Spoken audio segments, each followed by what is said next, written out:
So, okay, guys, it's 7:05. You all can hear me, right? Can you like guys raise hands or if you have that access? Anyone can let me know that. Okay, great, great, great. So, hi guys. Yeah, thanks, Arshia. Hi guys, my name is Ritika Singh, and at MLSA Microsoft Learn Student Ambassador, I hold beta milestone over here. And talking about my work experience, I have been an SD intern at Amazon and will be joining Amex soon. So yeah, let's get started with the session. So I'm the only host in this session. So if there is any technical glitch or mic is not there or whatever, you can just update me for the same. Okay. So okay, let's get started. So our agenda will be very simple. We'll give only 2 to 3 minutes to what is Git and GitHub, the difference between Git and GitHub, and then we'll hop on to what are GitHub code spaces and why it's useful and all. And then we'll devote about 35 to 40 minutes to Django and all the things in Django, like the basic stuff, why it follows MVT structure and all. Okay, so let's get started. Let me see how many people are there. Okay, 16 people, fine. So, yeah, firstly, what is Git? So, as you all must be knowing that it's an open source version control system. Okay, so control system is basically a system that tracks the changes in the code base, and it's highly recommended for for the organization that work in team, right? You all are like majorly are from second or third year, so you must be knowing about what is Git. Okay, so by it's written over here that it's a distributed version control. It means that the code is basically maintained by the maintainers, but the version control is distributed for each and every person, which is unique for to themselves. Okay. Git is not GitHub. GitHub is basically a website, or you can say a website that hosts, your Git repositories on a remote server. Okay, so GitHub is a website, or you can say a place wherein your Git stuff it is basically hosted, and Git is the version control system. Okay, like apart from GitHub, there are many things like GitHub, GitLab, Bitbucket, and many companies have their own GitHub, right? Like if I say about Amazon, they also have their own GitHub, and Microsoft also.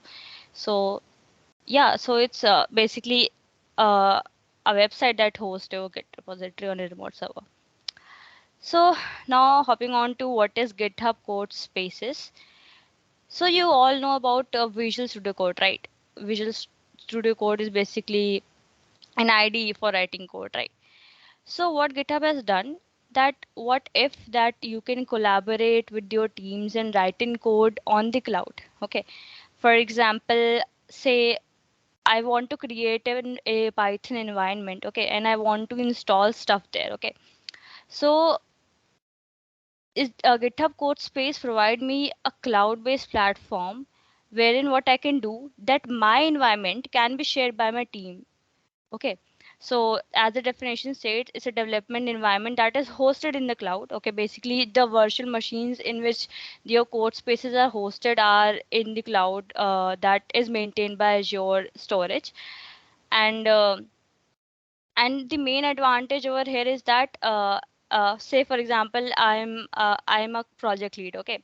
And before anyone raise a code review or a pull request, okay, how would I know that what is the status of the code? Okay, so within an organization, what I can do that the teammates that are basically writing the code, I can see in the code being live coded. Okay, and you all must have faced this problem whenever you get a doubt or any query. Okay, so what basically it's like your editor is on the cloud. Anybody can write in code, anybody can comment in code. Okay, so this is a major advantage of GitHub Codespaces. It's like recently launched in 2022 only, right?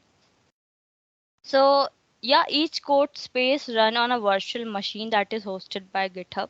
Okay, And what is the major advantage of having these your code on the cloud is that you can basically change in the type of machine, okay, the resources that are allocated to it, okay. Like by default, when you initialize a code space, the smallest one 2 core processor is assigned, okay, and you can basically allocate the resources according to your need, okay. And talking about students, basically it's like you can create your organization for GitHub Codespace, but there are some limitations. Some features are for free and some are paid. Okay, I'll just show you when I'll give on the demo. Okay, you can connect your code space from a browser, from a VS Code via GitHub CLI, and many other things are there. Okay, and in this session I'll focus on the browser part more, okay. So I'll show the whole Django coding on the code space that will be in my browser only, okay. So yeah, the broader picture, like what actually happens, that how your basically your code editor is on the cloud. As I said, the virtual machines are basically hosted by Azure, okay. The containers are there in the Azure cloud, okay. And your code editor, whether it's your VS Code desktop or the VS Code browser, okay, or you can say the github.dev thing, okay, I'll just show you everything. And your JetBrains ID like IntelliJ, etc., that all can be hosted on the cloud on Azure. Okay. So yeah, there are very various ways you can connect to GitHub Codespaces, VS Code desktop, VS Code browser, JetBrains, and all. Moving on to the next slide. Yeah, GitHub Codespaces for developers and students. So for students, you can create GitHub code spaces, but there is a limit of like concurrently you can have a max of 3 code spaces running, I guess. And like if you want to upgrade this, you can like do so. And one more limitation over there is that like I cannot share my code space to anyone in the organization. For that, again, you have to pay something. So, okay, those who do not know like how to avail these benefits for students that are being basically provided for free by GitHub, you can check out the GitHub student benefits. Like there are many benefits included in the GitHub student pack. Okay. So moving on. Yeah, so where can you find GitHub code spaces? Let me just share my browser. Okay. So whenever you go to say github.com or your profile, okay, you guys can see my screen, right? My browser. Anyone? Yes, ma'am. Okay, sure. So you can see many sections on the profile page only. Just go to Codespaces, github.com/codespaces, and you can see the Codespaces that you actually own. Okay. So there are some code spaces that I created for my practice and some from the template. So over here you can see there are many templates, right? Like if I want to use Jupyter Notebook, there is that. I basically the first template that I used was a template provided by GitHub Codespaces Django. It's a very good template to get started. You guys can use this. So yeah. So now the next thing arise is that how can actually one use GitHub Codespace, right?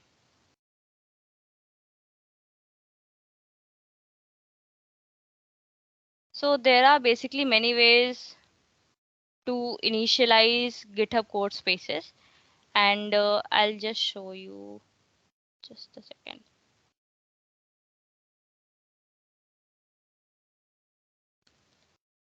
Say I have say I have a repository, okay? Say this, okay? This code button is very much, if you are regular user of GitHub, you must be knowing that they have added a new thing, code spaces over there, okay? So by just simply clicking one button, you can have a code space for this repository. So what I'll be doing, I'll just create a new repository and show you that how actually we can instantiate. Let me just name the repository as Django demo. Okay. Let me just make it public only and initialize with a readme. So this repository is created, and you can go ahead to to either github.com/codespaces or this URL that I have already sent you, and you can select any repository. I have created this repository event Django demo, and I have selected that only. You can select in the branch, the area, and see the default is 2 core. You can go to 4 core, or I just need 2 core. It's a very basic code space that I'll be creating. So here you can see a random URL that is generated. And one more thing I want you all to notice, that all the things of VS Code you can see over here, either the extensions or the theme that I'm using, okay, it's similar to the local VS Code that I'm using. I'll just show you.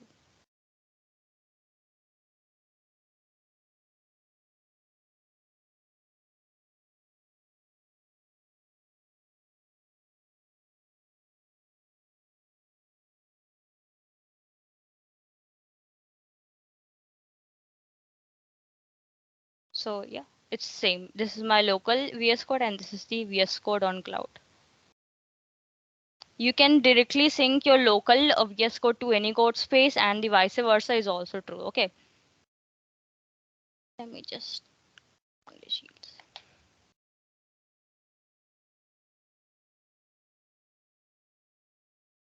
And let me just share you GitHub student pack. If you don't know about it, you can basically avail your pack from here. Okay. Like there were many benefits, like Canva is free. I guess it's not available in the pack now, but it was free. You can check in any other things.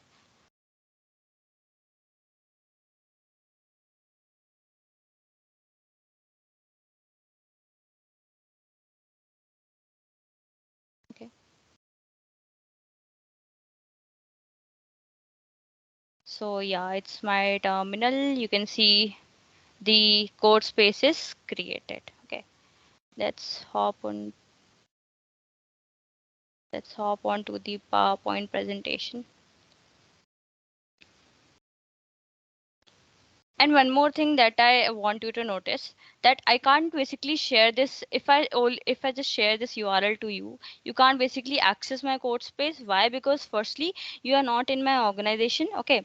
And secondly, even though I have an organization and you are basically the member of the organization, then also the problem is that there is a pay as you go model, okay? So then so okay. So as I said, that basically code spaces run in the containers. These are the Docker containers which are deployed on the virtual machine in Azure Cloud Storage. Okay. So the what are containers? Containers are basically the isolated containers. Like if I say that I want that my environment or the dependency that I need this particular app to run should be there in everybody's computer or everybody's system. Okay. So what I'll be doing, that I'll just create a container that will have all the necessary installation that are needed, and basically that container will let my app to work on any system having any type of dependencies already installed. Okay. So as a like as soon as you create the code space, there is a default configuration associated with that code space. Okay. So there is a file called dev container.json. Okay.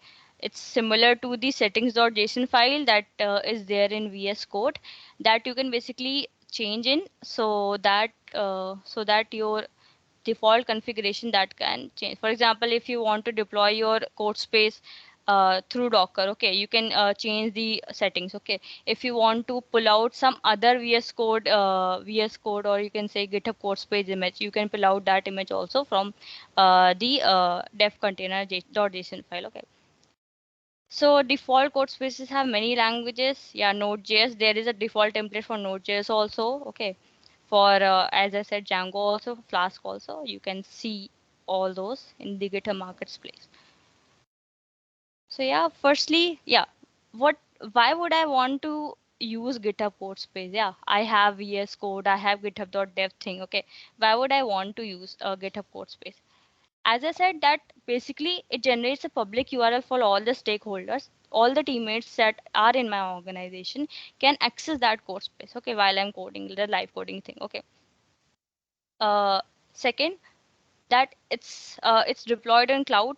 So there's again a thing that every, for example, if I am a teacher, okay, and I want to teach say GA unit to somebody, okay, and there are some installation that are to be on the system for GA unit to run, for example. Okay, so the people students can face difficulty, in setting up the whole thing.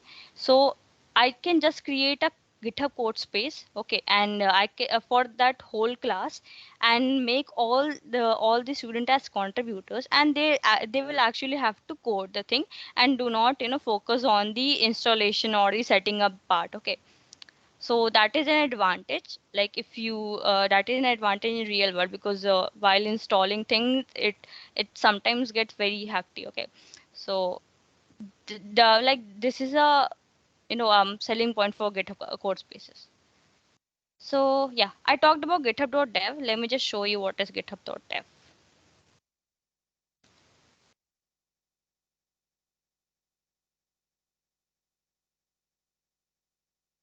Okay, you can see my screen, right? Okay, like I created this repository. Okay, and I'll just press the dot button, as you can see on your keyboard, the dot button, and a default web editor will open. This web editor is basically given by GitHub only. So what happens, like if you want to just quickly change stuff on the in your repo, and you just quickly want to change that stuff, and you want to create a new commit message, so it's very easy without pulling that, without cloning your repo or anything. You can just open this web editor. So basically the main difference between CodeSpace and this web editor is that CodeSpace basically, you can say, stores the changes in the code. Okay, for example, if I have created this CodeSpace, okay, and I reload it n number of times, okay, the code will be same, right? And whatever change I'm doing, it's in real time. It's not just like it's giving me a VS Code editor only. Okay, so that is the main difference between GitHub.dev and GitHub Codespaces. So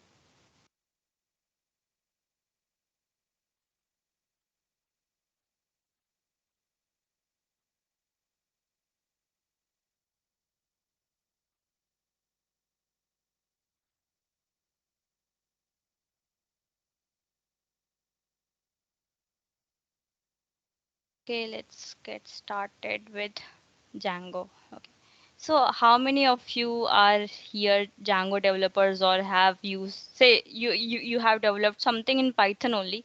How many of you are over here? Django developers would be really appreciated if you are there. Fine, okay, I'll only speak then. Okay. So Django is a Python-based framework for, basically it's majorly used for backend development, but you can create a full stack app also with Django. Okay. It's open source. Okay, you can check in Django repository from GitHub also. It's there. uh, and it's based on MVT structure. MVT structure is basically model view template architecture, or you can say structure, but more on it later, because I'll explain everything, like what are models, what are views, what are templates. Okay, so firstly, the question is, what is a framework, right? So talking about framework, like you can see over here, there is a house framework. Okay, there are some foundations, some basic stuff that are given to you, that yeah, you can have this foundation and you can, ideate your thing. You can basically inject your own code and get your own product. So framework is nothing, just a skeleton code that has been provided to you, so that you can put in your code and generate your product. Okay, like in Django, if you like create the project, basically what happens, there are some files, some certain default files that comes with Django.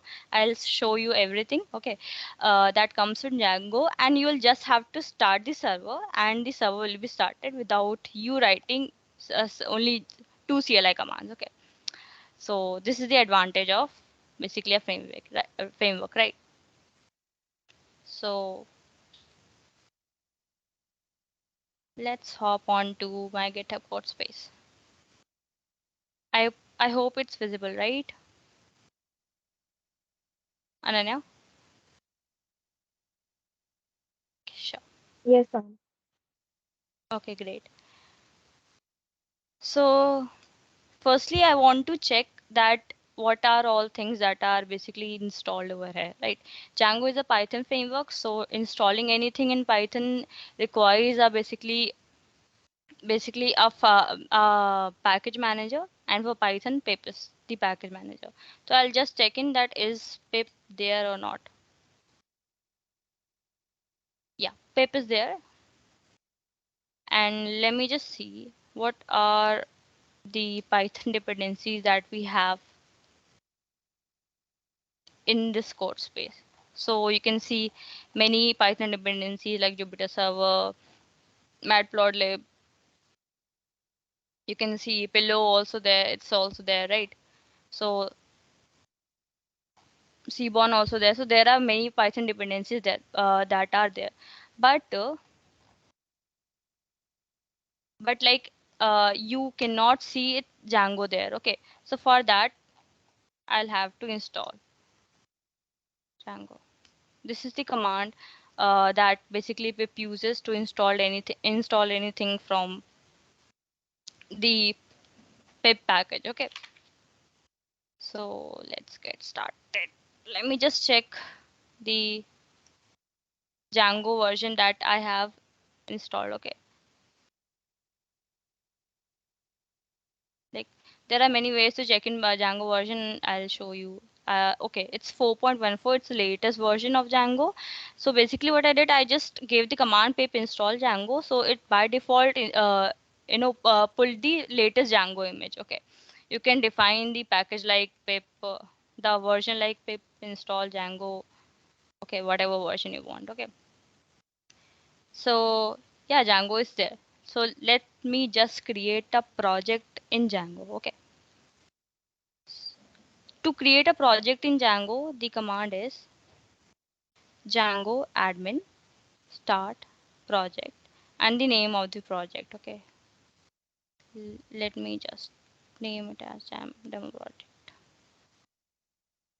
Okay, so Django admin is a very deep thing. Basically, Django admin is the first command, or you can say the most essential command that is used for running the server, for creating the super user. Okay, so as you can see, my project is created and there are many files in my project. Okay, so we'll go one by one.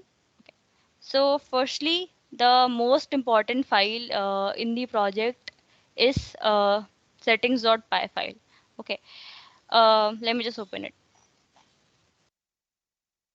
Okay, so basically what this file is, that all the settings, or you can say the custom things, the apps, the middleware, the password authentication, the template engine, everything, the database is connected, everything is defined in the settings.py file. Okay, so yeah, it's defined in the settings.py file. The static files, for example, if you want to, as I said, that you can basically have a full stack app with Django also. So you are gonna write HTML, you're gonna write CSS, you're gonna write JS. Okay, so every static file can be found on the static URL. Okay, and there are many things like the language code, whenever anything is inserted in the database, what time zone will it use. Okay, and many things. Okay, the password validators will come on these things later on. Okay, next file is the init.py file. So basically you can see it's empty. So what basically init.py file defines is that uh, whenever you are importing something, for example, over here something is imported, right? Say path is imported from the package pathlib. So what happens that Python searches all the files, all the modules that are in the in the directory, or you can say in the path where the Python is installed. So in order to avoid the whole processing, okay, what we do, we just create the init.py file inside a module, and basically we are telling Python that hey, it's the default or the regular package that you'll be using for searching any any dependency. Okay, so that is what init.py file does. Okay, settings.py file is done, and next let's come to urls.py. So what we are doing, we are creating backend, right? So we'll be exposing some of our code using APIs, right? APIs are what? For example, like I type github.com/ my username. Okay, so this is an API, right? What it's telling that hey, you have to load the profile of the user. Okay, so again, so what how it's done, okay, how I'll tell the user that on this thing, on this URL, you are going to expose some code. So this URL is defined in urls.py file. Okay, so over here you can see that a path is defined that is named as admin. Okay, so what is happening that say on localhost, on localhost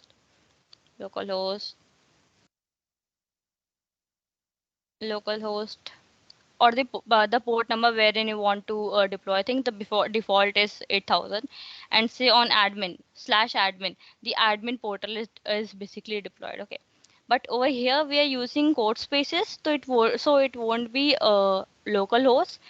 Apart from that, we would be using a forwarded port. Like I'll just show you everything. Let me just my app is my project is created. So let me just cd into my project. Okay, and to run the server, okay, the command I'll be using is python manage.py run server. Okay, okay, so you can see that port 8080 is available now. Let me just connecting to a forwarded port. So what happened that my server is on the port number 8080, yeah, but I'm using it GitHub Codespaces, right? That 8080 port is exposed to somewhere. So this is the URI where my port is exposed. Yeah, this is the default page that is given by Django only. Okay, that says yeah, your installation worked and the app is ready, right? So I did nothing. I just typed some commands and my server is up and live. Okay. So what has happened over here? What I have done actually. Let me just print the directory where I'm in. Okay. I'm in workspaces event Django demo in the inside the demo project. Okay. I'm inside this directory. Okay. And this directory has a file manage.py. Okay. And whenever you want to run something, any file in Python, what you do? You type in Python and the name of the file, right? Name of the file. So what we have done over here, we have asked Python to run this manage.py file with another argument run server. Okay. So this is what I have done. So let's go to this manage.py file. What actually it's doing. So this manager file is importing OS, it's importing the system variable, okay? And what it's defining on line number 9, that it's setting up the default Django settings module to be demo project dot settings. Okay, demo project is this directory, and this file set dot settings file is uh, referenced over here, right? So what it's doing, that it's importing the setting module and defining that you will be using this settings .py file as the default setting modules. It's not like that it's not like that you cannot create a custom settings .py. You can create, it's just that you have to change the reference to that file. Okay, it's a default thing that comes with Django. Okay, so and now it's importing execute from command line. It's what it's doing actually is it's reading the argument that are being provided and it's doing something with that argument. Okay, so let me just print in what it's doing. Let me just print. Okay, so system dot argument is the argument basically passed to this function. Let me just see what is there. Okay, so there are two things, manage.py and run server. So what if like I do not give this run server sub command to manage.py? Okay, so there are some there's a list of some available command that Django is showing to me that yeah, you can use these commands to do something. So this whole thing is basically defined in the in the basically this function execute from command line. You can just basically press the control button and hover it over. You'll be directed to that function. Okay, so you can see lots of code over here. I wanted to I wanted to make you all aware of lazy settings also, but there is only 20 minutes left, so we'll just create an app inside this project and go ahead with that. Now, now basically a project can have many apps. Okay, so this is my project and it can have many apps. So let me just create an app inside this project. Okay,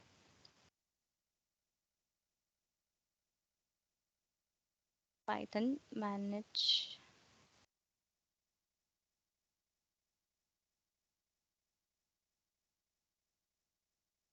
and let me just name it as demo app. Okay, just comment this line. So my app is there. This command python manage.py startup demo app has created an app which has some migration folder and some other files.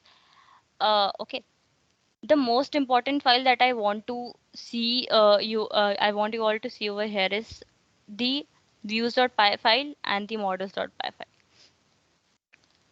Okay, so I talked about MVT, right? M stands for model, V stands for views, and T for templates. You can see the two things over here, models and the views.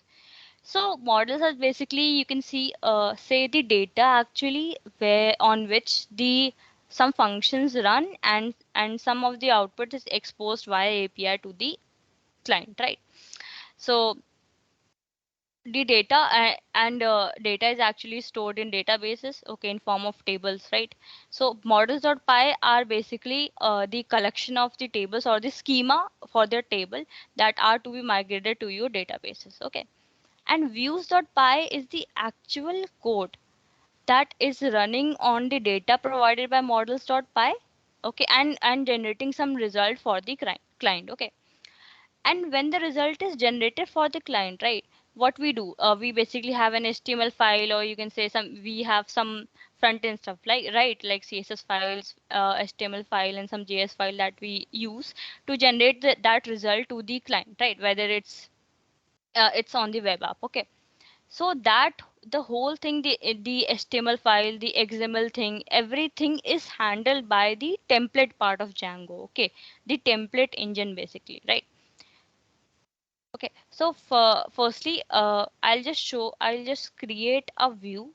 Okay, a view, or you can say a function inside the views.py file, and this function will basically render a small template on the server, right? So let's get ahead. one more thing. In the settings.py file, you can see some installed apps. Okay, so these are some of the basic, or you can say the default apps that comes with Django: the admin app, the auth app, and the session, the messages, and the statics files app. uh, okay, these are very much important. Statics files app is basically the a default application that Django uses to identify all the css, all the javascript file, or you can say the images and everything. Okay, and auth is another important. It basically handles the user that are authenticated or that are on the auth user table of Django. The session, the cookies, everything is maintained by the auth app. Okay, so here you can see I have created this app. Okay, how Django will know that yeah, this project has some app? So for that I have to basically add my demo app into my settings.py file. Okay, let it get saved, and let me see that is my code up and running. Okay, fine, my server is running.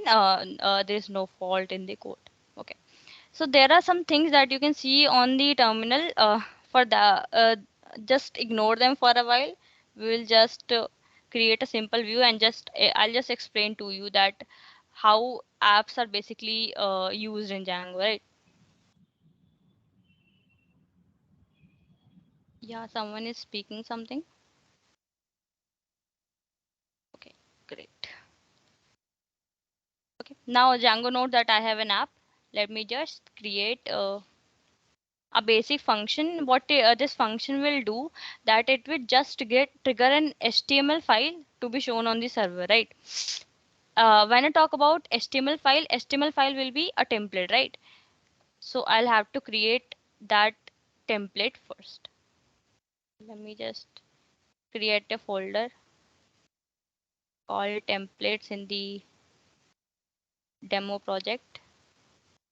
Okay, and I will have a file index.html that will actually be rendered on the server. Okay. Okay. You can see there is a template engine configuration for Django. Okay. On line number 55. What it's doing, that firstly it's defining that for the template backend you will be using the Django templates. Okay, like for writing templates there are many languages like Jinja 2 or say Smarty, which basically are integrated. You can integrate it with small frameworks like Flask and all, but Django has its own template engine. Okay, Django templates engine. And there is another key for this map, that is directories. Okay, in this basically I'll have to define that where actually my templates are written, right? So for that I'll have to add. Okay, my server is still running. Let me just stop.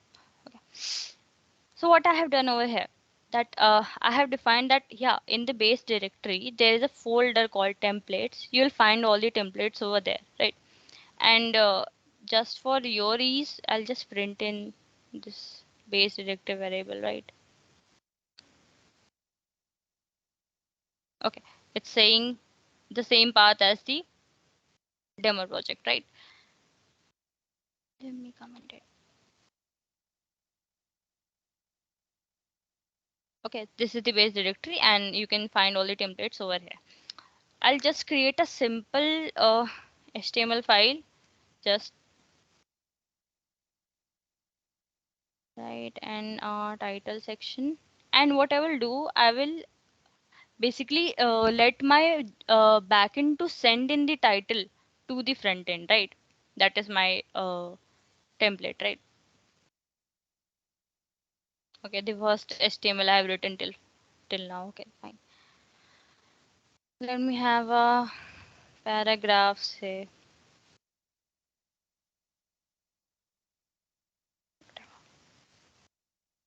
Okay. So the main point over here is that this a title variable will be sent to index.html. So to do that, what I have used a template syntax over here, this double curly braces make Django know that this is a variable that will be sent from the backend, right? And when I talk about the backend, my views will be sending this variable to the template engine, right? So for that, what we'll do, I'll define a function, okay, and name it as index only.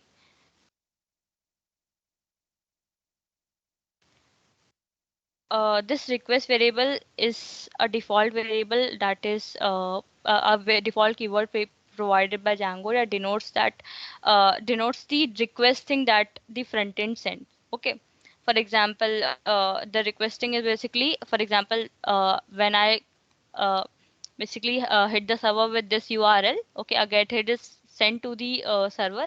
So this all the meta things of request, like the content type of the request, what is requested, thus the cookie, the HTTP authorization thing, everything is sent in the request variable. I'll just print the request.meta. It's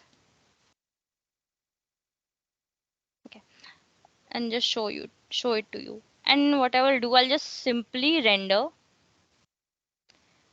I am telling Django just to simply render the template that I have defined, right?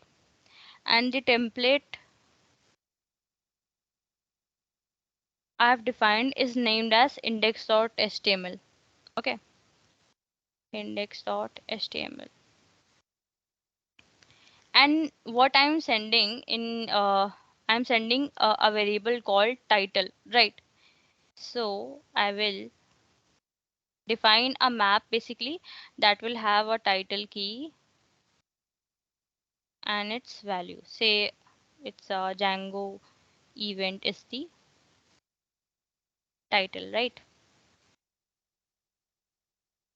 Okay. So yeah, in this way, I'll basically I'll basically let the server know that yeah, I want to render a HTML file on the server. Okay. So trailing white space, let me just remove it. Fine. So I have created the function, okay, and I have told the function to what to basically render a HTML file or a template file, and I have sent a variable title in a map basically, and it will just go to the template. The template engine will process this variable and show it and reflect it on the HTML file, right? But how this function, or say this API will be how this API will be triggered, okay? For that, we'll have to have a URL, right? Okay, without the URL, you cannot trigger the API. Okay, so I'll just show you the URL.py file that is present in the demo project. So here you can see a default admin URL is there.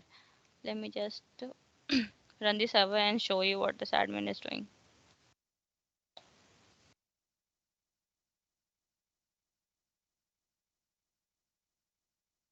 So basically what is happening, this local host colon 8000 is basically converted into this forwarded port by GitHub Codespace.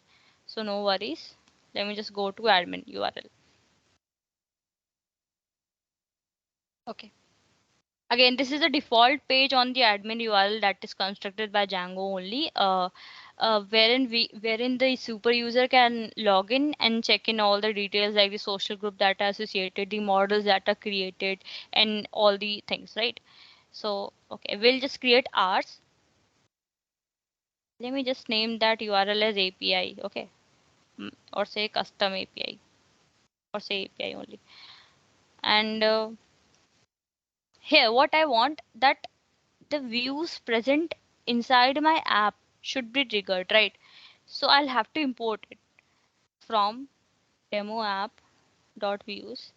I will import index, right? And I'll just trigger this function index, okay? Function, or say the API endpoint index. Let me just go ahead and show you guys. Right. So it's what it's saying that there are basically two endpoints. Okay. So one is admin that I showed you, and the second is API. Right.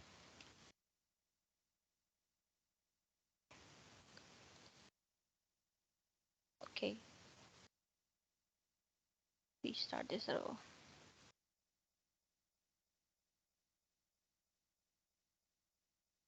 Service unavailable things happen. Okay. So you can see this is printed the paragraph thing. I'll just show you what this whole is printed on the uh, server. Okay, and you can see the title I sent, right? What the title was on the functions, what I sent it, Django event. Okay, and what the index.html has set my title of the page as Django event, right? So this is how we basically communicate the API with the front end part or the template engine part, right? So I hope that is clear. Okay. And yeah, on the terminal. Okay. Once the API is triggered, right? Once the API is triggered, what happened?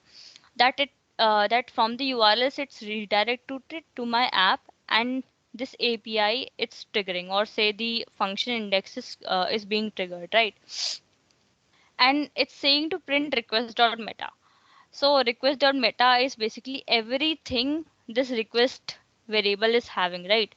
So you can see the shell. Okay, you can see the yeah, it's basically telling that yeah, the environment that the request from where the platform where from where the request is sent is a code space, right? The Python root, okay, and many things, right? You can say the request method, right? You can see over here request method. If I would have used post, it would be post, the server port and the remote host and all, right? And HTTP authorization thing, the forwarded port, okay, everything. So request.meta is basically the meta information of the request variable, right? So index variable is initialized. What we can do, we can work with static files, or I can just show you that how you basically deal with the authentication or user creation. Okay, so let's go ahead and create a user in the database. Okay, whenever you will initialize any project, there are n number of database that you can integrate with base Django. Okay, the default database that Django uses is SQLite, right? Because as you can see, there is a db.sqlite3 file that is constructed over here. You can either use Postgres, MySQL, you can use MongoDB, any database you can use. You can just simply search how to integrate it with Django, and you will get it there. So for this session, we'll just create a user in the auth user database, in the auth user DB of Django, and we'll see what happens.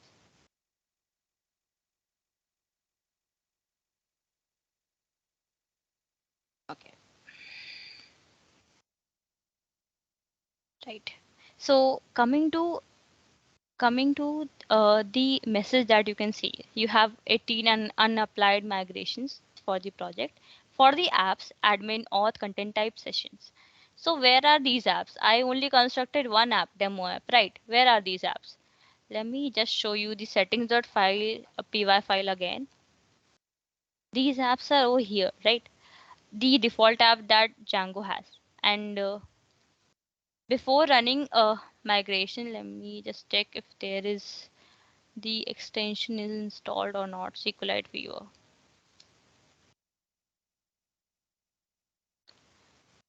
Okay, this is my favorite extension for SQLite. So we have installed that, and let me just open db.sqlite file.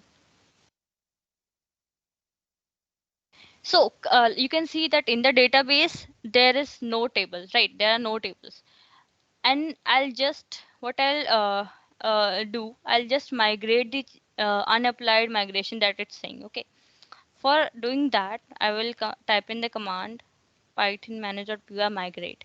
Migrate command is basically used whenever you want to change, or you can say whenever you want to ship in the changes in the models in the local code base to the database, right? So let me just, okay. As soon as I triggered this command, there are some migrations that have been applied, okay? And let me just show you the database now. So you can see there are 11 tables that are constructed. Okay. These tables are not mine. I haven't created. These tables are default that are basically used by the default tabs that Django provides. I want you to focus on this auth user table.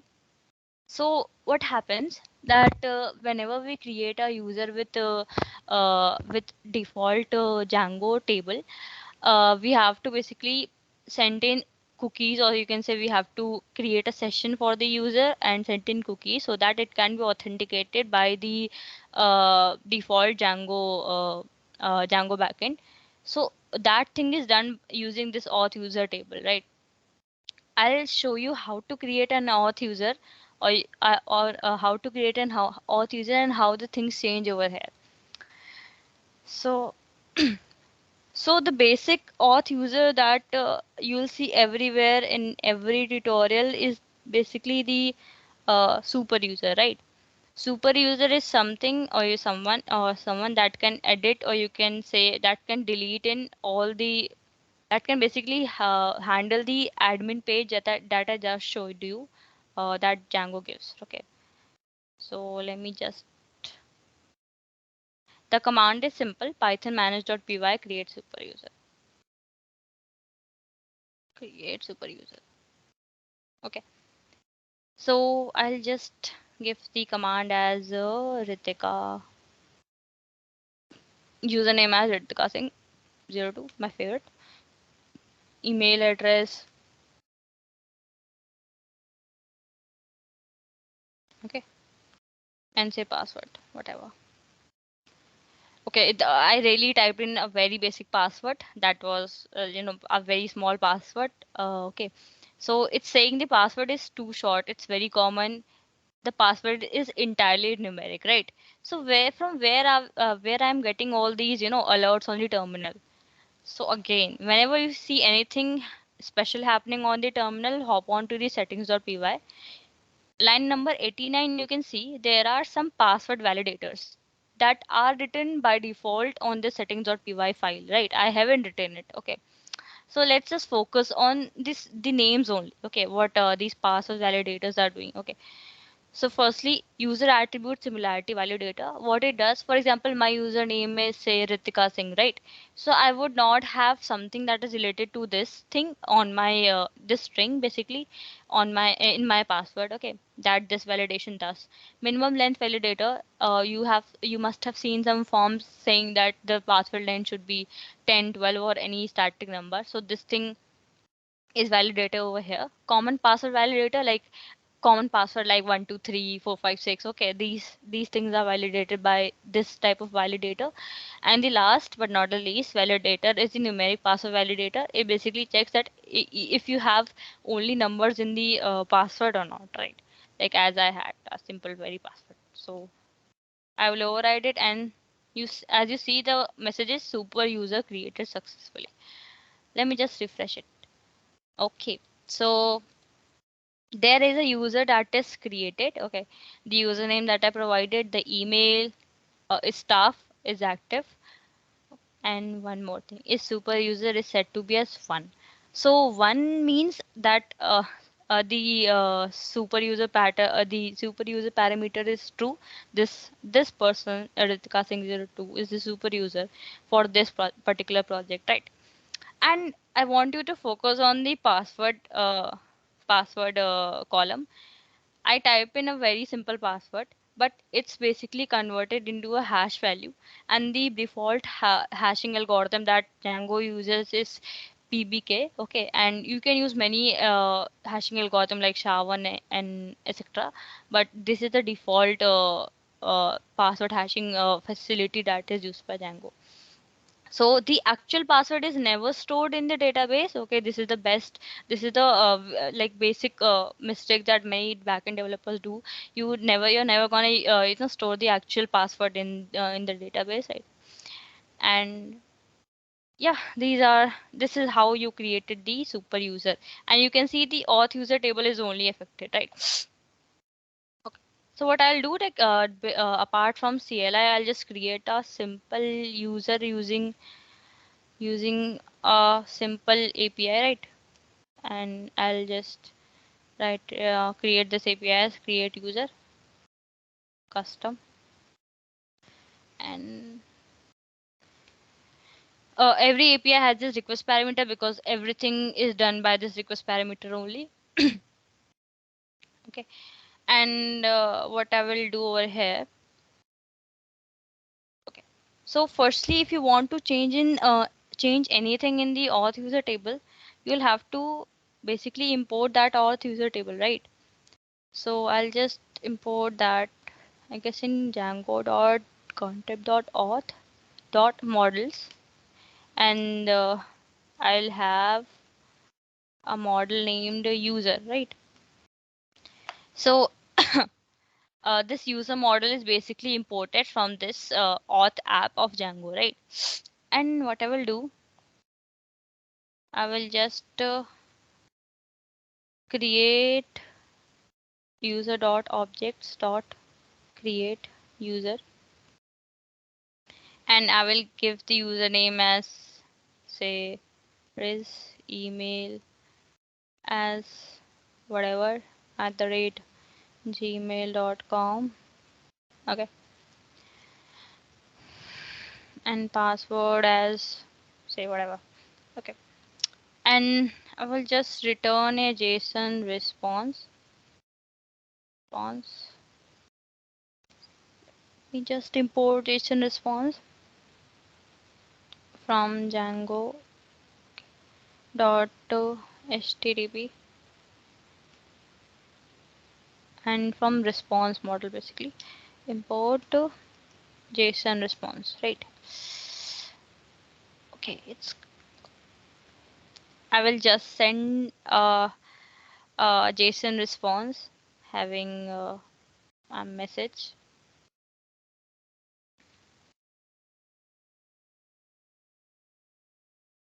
Okay, message as success, and I can send the status of the response. There are various status code like 500 for error, 200 for success. I'll just send a simple 200 status. Okay, and as I have created, okay, as I have created this API. Okay, I'll have to have a URL, right, from where this will be triggered. API 2, and I will have, apart from index, I will import create custom.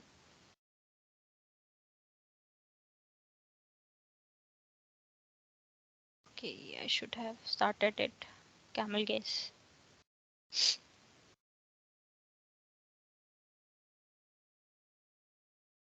Right. So this is how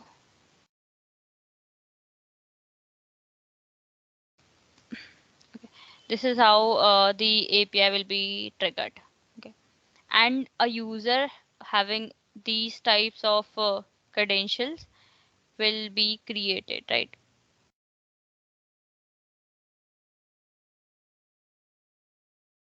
Okay, let's go ahead and run the server. Okay, my server is up and running. I'll have to go to the slash API 2 part, right? API 2 and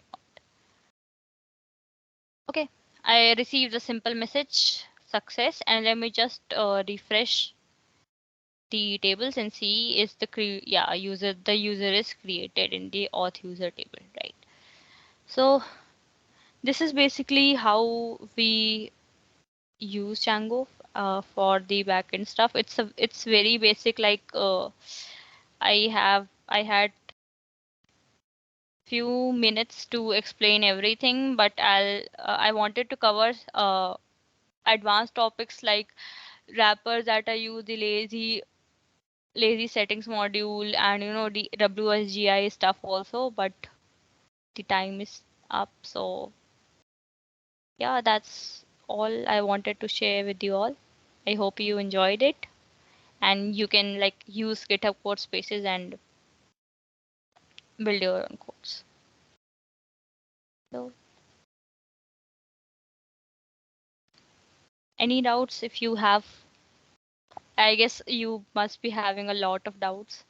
So if you have any doubt, anyone, any doubts, you can either unmute yourself or you can basically ping in the chat also.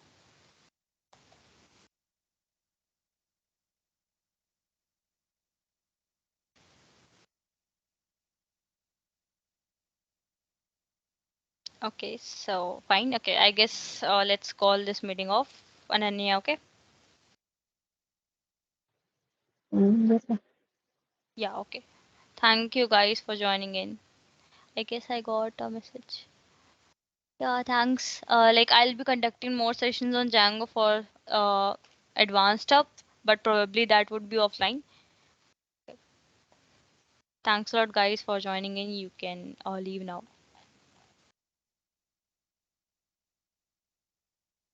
Have a good day, guys.